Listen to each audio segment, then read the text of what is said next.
नमस्ते सदावत्सले मातृभूमि। ममता बनर्जी, बंगाल की सरकार। एक बात तो हमारे पूर्वजों ने बड़ी सही कही, कनक कनक के 100 गुना मादकता अधिकाय, जा खाए बौराए और जा पाए बौराए। यानी कि कनक, जिसको सोना भी कहते हैं और धतूरा भी कहते हैं, और उससे मादकता अधिका इतना मद में चूर हो जाता है कि सोना पाने से वो बौरा जाता है और धतूरा खाने से वो बौरा जाता है। मादकता अधिकाय। और यहाँ पर अगर मैं कहूँ कि कनक कनक के 100 गुने मादकता अधिकाय, जा खाए बौराए और जा पाए बौराए और चुनाव जीते बौराए। ममता बनर्जी को ये लगने लगा है कि वो अजेय है। रावण को भी ऐसी भ्रांति हुई थी कि वो अजेय है।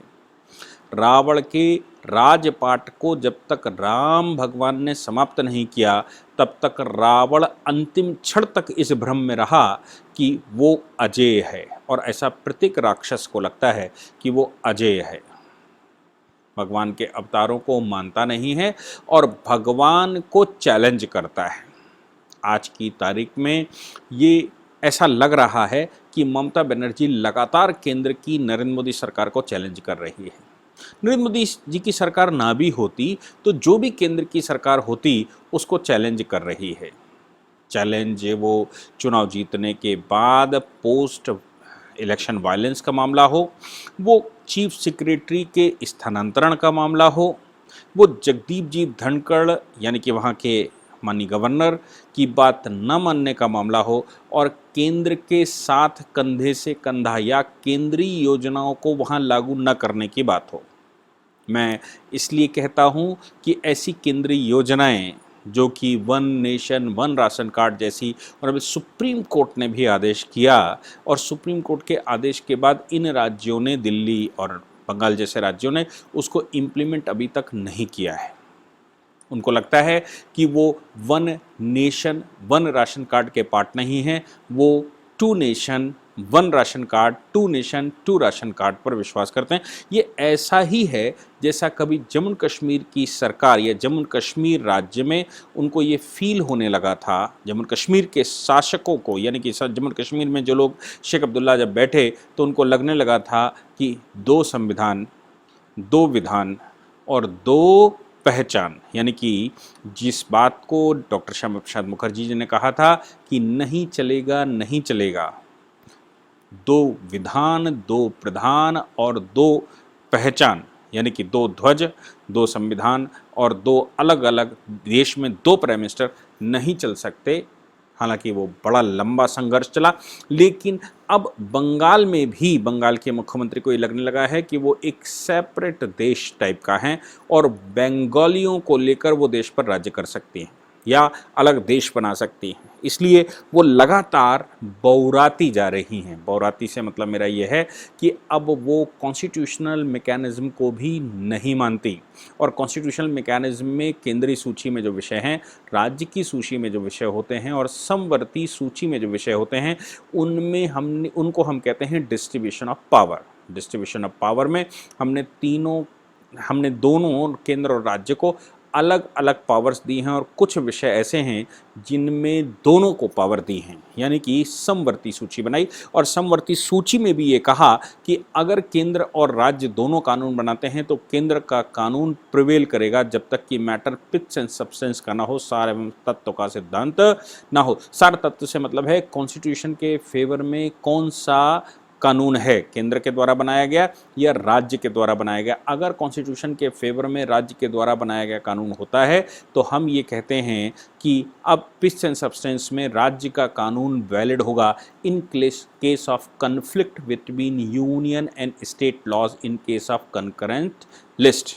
यहाँ तक कि कभी ऐसा भी हो सकता है कि 2 विषय इंटरकनेक्टेड हों, केंद्र की सूची में एक विषय हो और दूसरा राज्य की सूची में विषय हो, दोनों अपना अपना कानून बनाते हैं तो वो कन्फ्लिक्टिंग हो जाता है। जैसे मैं आपको बताऊं कि FN बलसारा का एक जजमेंट आया था जिसमें केंद्र सरकार ने दारू को इंपोर्ट करना, फॉरेन वाइन्स को इंपोर्ट करने की अनुमति दी थी, लेकिन उस समय महाराष्ट्र सरकार ने, महाराष्ट्र राज्य ने अपने यहाँ शराब लाना, ले जाना और बेचना तीनों बैन कर रखा था। अब महाराष्ट्र के पोर्ट पर शराब उतरी और वो ट्रकों के द्वारा दूसरे स्टेट में ले जाई जा रही थी। महाराष्ट्र सरकार ने उसको रास्ते में पकड़ लिया। अब पकड़ लिया तो पार्टी ने ये कहा कि हमको केंद्र सरकार ने ये इंपोर्ट का परमिट दिया हुआ है, इसलिए केंद्र का कानून प्रिवेल करेगा।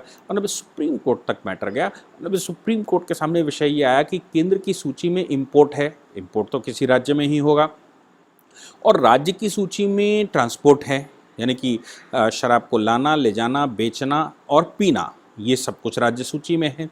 तो कन्फ्लिक्ट के मामले में केंद्र का कानून प्रिवेल करना चाहिए। ऑनरेबल सुप्रीम कोर्ट ने उस जजमेंट में कहा था कि अगर राज्य की सूची ज़्यादा फेवर करती है कॉन्स्टिट्यूशन का, तो राज्य की सूची प्रिवेल करेगी। चूँकि हमने कॉन्स्टिट्यूशन में ये प्रावधान रखा है कि directive principle of state policies में हमने कहा है कि हम नशा मुक्त भारत बनाएंगे, ऐसा भारत जिसमें कि नशा न हो। तो फिर अब directive principle of state policy को सपोर्ट तो राज्य सरकार का कानून कर रहा था, इसलिए सुप्रीम कोर्ट ने कहा कि राज्य का कानून इस मामले में प्रिवेल करेगा केंद्र के मामले में, केंद्र के बजाय। सवाल यहाँ पर है कि ममता बनर्जी इस तरह के लगातार चैलेंज कर रही हैं। हालांकि मैंने कहा है कि अगर आर्टिकल 356 लगाया जाता है तो वो स्थायी सॉल्यूशन नहीं है।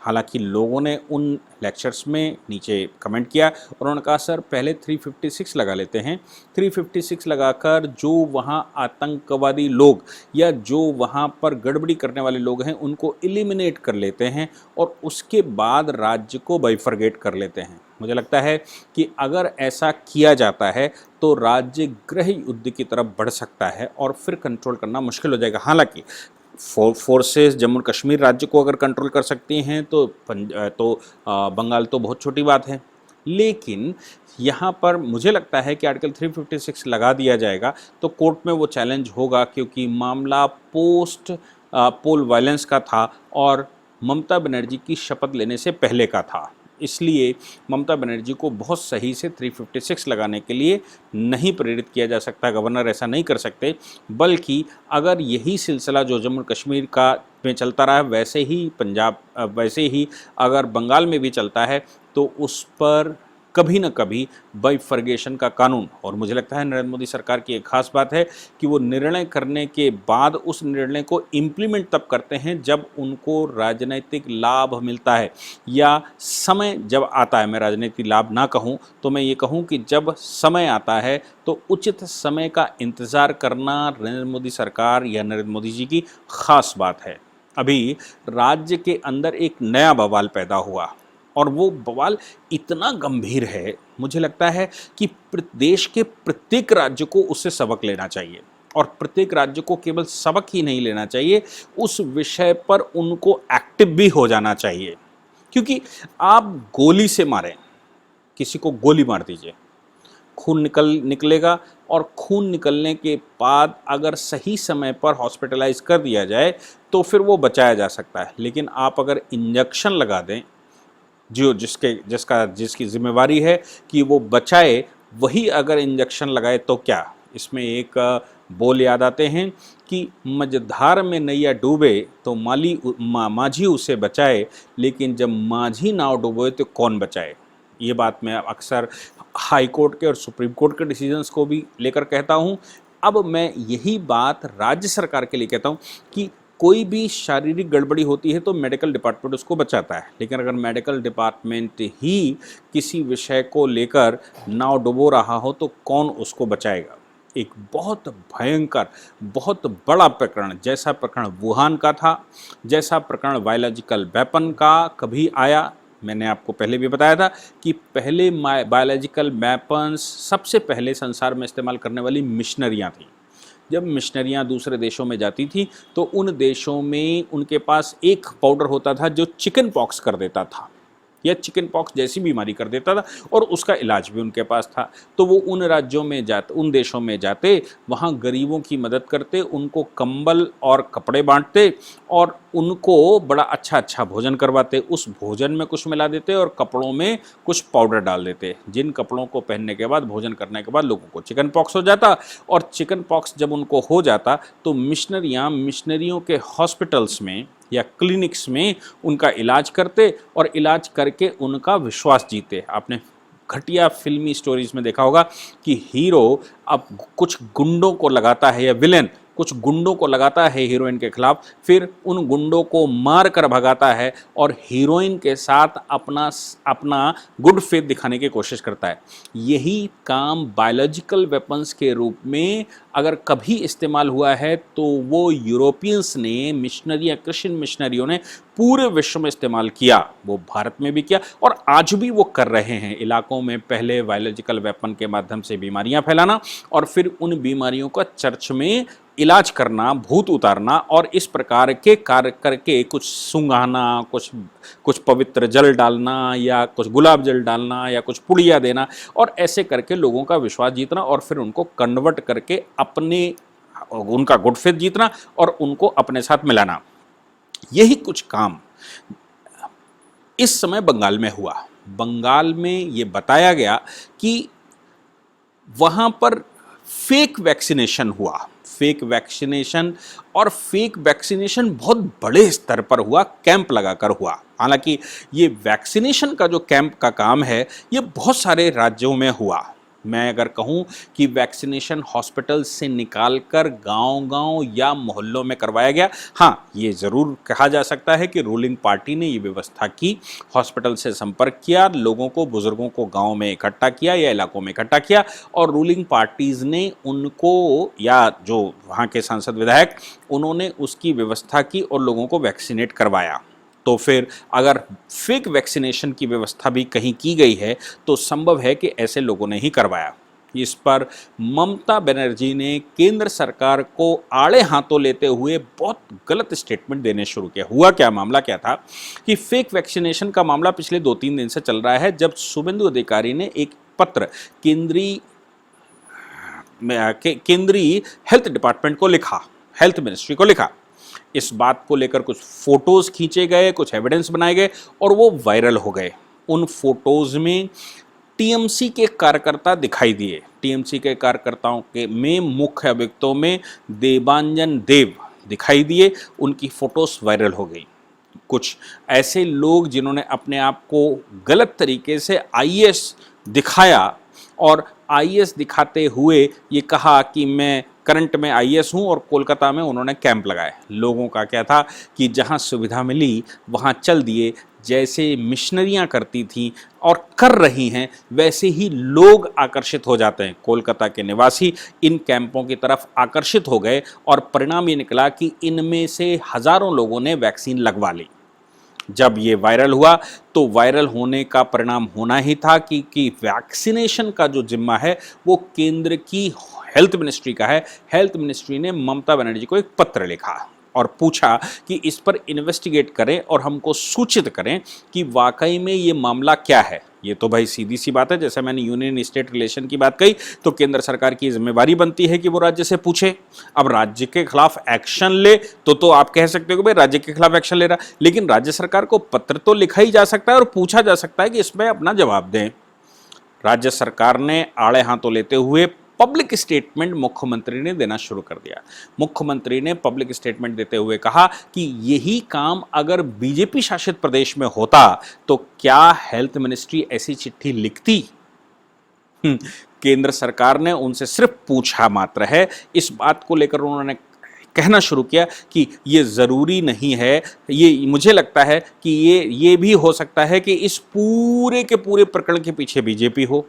अब कार्यकर्ता टीएमसी के फोटो खिंचवा रहे हैं और टीएमसी के कार्यकर्ताओं के द्वारा वो कैंप लगाए जा रहे हैं, वो क्रेडिट ले रहे हैं और कहती हैं कि इसके पीछे बीजेपी हो सकती है। साथ में वो कहती हैं कि बीजेपी शासित प्रदेशों में जैसे गुजरात में बीजेपी ने कुछ कैंप लगवाए हेल्थ मिनिस्ट्री से, क्या उन कैंपों को लेकर केंद्र सरकार ने कोई चिट्ठी वहाँ सरकार को लिखी? उन्होंने कहा कि इसमें सरकार इन्वॉल्व नहीं है, और मैं कह सकती हूं कि इसमें सरकार का कोई इन्वॉल्वमेंट नहीं।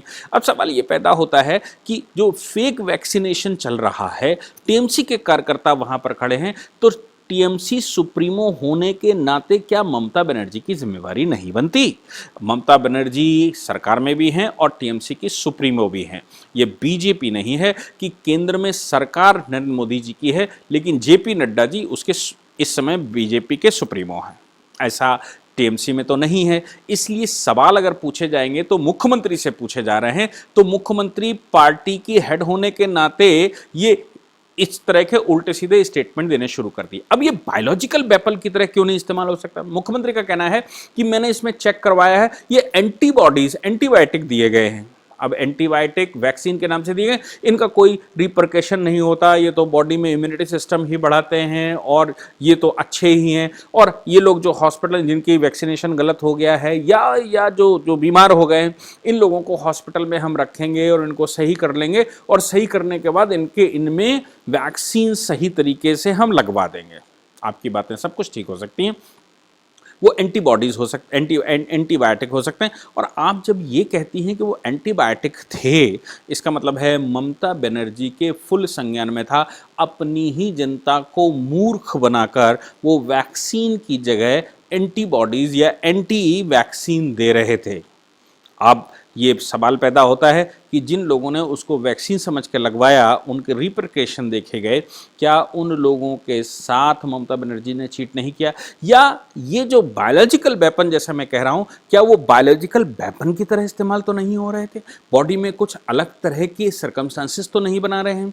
इस पर क्या पूरी मेडिकल रिसर्च नहीं होनी चाहिए? क्या इसमें मेडिकल ऑब्जर्वेशन नहीं होना चाहिए? क्या इसमें केंद्रीय रिसर्च टीमें काम नहीं करनी चाहिए? या वर्ल्ड के बेस्ट जो रिसर्च करने वाले लोग हैं या लेबोरेटरियन हैं, क्या उन पर टेस्ट करके ये नहीं जानना चाहिए कि वाकई में ये वैक्सीन किस प्रकार की थी और ये वैक्सीन, नकली वैक्सीन के फुल प्रभाव क्या हैं? कहीं लोगों को नपुंसक तो नहीं बना रहे? क्योंकि मुस्लिम तो मैं वैक्सीन लगवाता नहीं, वैक्सीन लगवाने का काम तो मुस्लिम हिंदू ही कर रहे हैं, मुस्लिम तो बहुत बड़ी कम संख्या में जा रहा है। और हमने तमाम तरह के वीडियो चैटिंग देखी होंगी, तमाम तरह के वायरल वीडियो देखे होंगे जिसमें मुस्लिम्स कहते दिखाई दे रहे हैं कि नहीं नहीं हम तो ठीक है सब, और ये जो वैक्सीन है वो बच्चे रोकने की विधि है और ये है वो है, पता नहीं क्या क्या वो बोलते दिखाई दे रहे हैं। हालांकि मैं ये नहीं कह रहा हूँ कि मुस्लिम्स नहीं लगवा रहे हैं, लेकिन हिंदू तो 100% उसको लगवा रहा है। देश के जो ओरिजिनल इनहेबिटेंट हैं वो लगातार उसको लेकर सामने आ रहे हैं। तो क्या ये कोई बड़ी साजिश जैसी मिशनरियां करती हैं, वैसी कोई साजिश तो नहीं है? इस बात के लिए उस पर इन्वेस्टिगेशन होना ही चाहिए। और अगर राज्य सरकार को लगता है कि इसमें कोई गड़बड़ी नहीं है, तो उसको केंद्र सरकार के इस पत्र का जवाब देने में क्या समस्या है? उसको कहना चाहिए कि हमने जानबूझकर वैक्सीन नहीं लगवाई, हमने एंटीबायोटिक इंजेक्शंस लगवाए हैं, एंटीबॉडीज इंजेक्शन लगवाए हैं, या हमने प्लाज्मा टाइप के इंजेक्शन लगवाए हैं जिससे बॉडी का स्टिमुलेशन अच्छा हो जाएगा, बॉडी की रोग प्रतिरोधक क्षमता अच्छी हो जाएगी। और उसके लिए उन्होंने कोई योजना भी बनाई होगी, उनकी हेल्थ मिनिस्ट्री ने कोई ऑर्डर भी किया होगा, जो मेडिसिन लाई उनकी परचेज भी किया गया होगा, और ब्ला ब्ला ब्ला बहुत कुछ हुआ होगा। उस इन्वेस्टिगेशन में वो पार्टिसिपेट करें और कहें मैंने जानबूझकर करवाया, मैं वैक्सीन नहीं लगवा सकती थी। अब ममता बनर्जी ये सब कुछ कहने के बजाय केंद्र से लड़ने को तैयार घूम रही हैं, और हम जैसा कहते हैं विनाश काले विपरीत बुद्धि, तो बहुत बड़ी संख्या में हम सभी जान रहे हैं कि ममता बनर्जी अब चूंकि हाशिए पर खड़ी हैं, ममता बनर्जी का अब अंत या पंजाब या बंगाल राज्य का अंत बहुत नज़दीक है। इसलिए ममता बनर्जी का ऐसा कहना स्वाभाविक है, और ममता बनर्जी अपने ही खिलाफ कुछ खाइयाँ पैदा कर रही हैं। ये सब कुछ इकट्ठा होकर एक दिन जब राज्य का विभाजन किया जाए या राज्य की सरकार निकाली जाए, तो ये सब कुछ ऐड ऑन होगा, और जैसे ही कोर्ट कचहरी का नंबर आएगा तो ये सब कुछ उसमें मदद करने वाला है।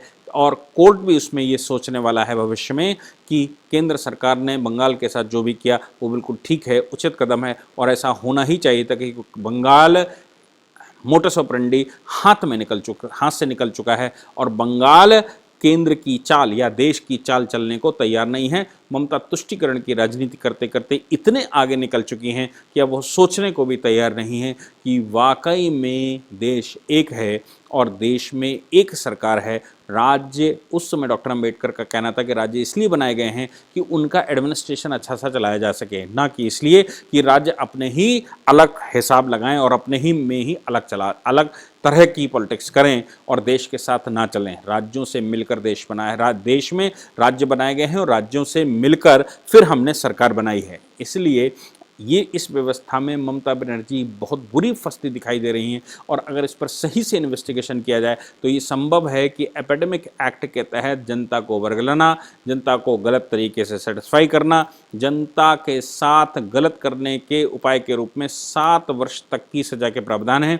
और अगर ये इन्वेस्टिगेशन सही पाया जाता है, इन्वेस्टिगेशन में कुछ मिलता है, तो माननीय न्यायालय की जिम्मेवारी बनती है कि 7 साल तक की सजा ममता बनर्जी को दी जाए और उनको जेल में रखा जाए। ये सब कुछ ममता बनर्जी के, जैसे मैंने कहा, विनाश काले विपरीत बुद्धि, और अब उनको